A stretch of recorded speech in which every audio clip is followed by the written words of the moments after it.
What's up guys? Welcome to my channel.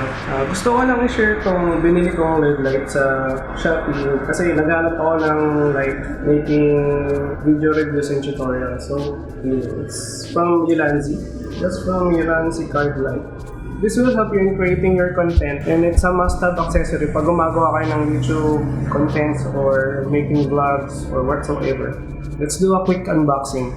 Inside the box, we have these color gels.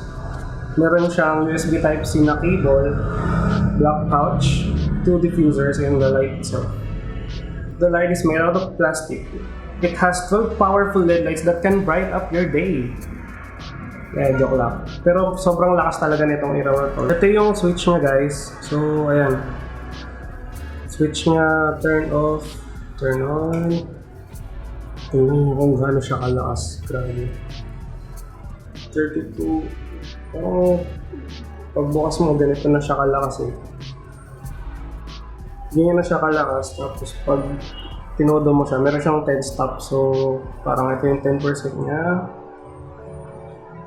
20%, 30, 40, 50. Guys, 50 pa lang yun, pero ang lakas niya. Ito yung panghina ng ilaw niya. Ito yung panglakas. Yan, kung nakikita nyo guys, sobrang lakas ng ilaw niya. Like, that's 100%. Look at that. This LED light is so small, like, kasing weight niya lang yung ATM card ko or yung prepaid card. Kasing guys, sobrang weight niya. Mas malaki pa yung cellphone ko compared dito sa light na to. Built-in na yung battery niya, so no need for you to buy an extra battery. This light could last up to 1.5 hours if you're using it in 100%. Pwede mo rin siyang gamitin as background lights. Okay guys, nga pala, pwede nyo pala siyang gamitin habang nag-charge siya. Basta i-plug in nyo lang sa power bank, pwede nyo siyang gamitin.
So overall, this light is very usable if you're making vlogs or videos in a place na madilim or kulang sa ilaw.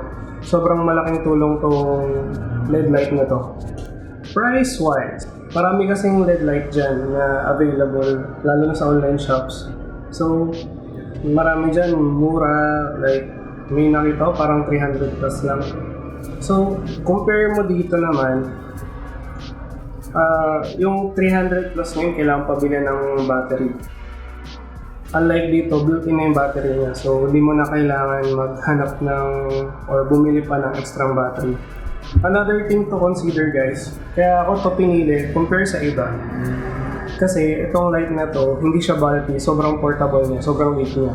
Kasing laki lang siya ng ATM card or ng time zone card.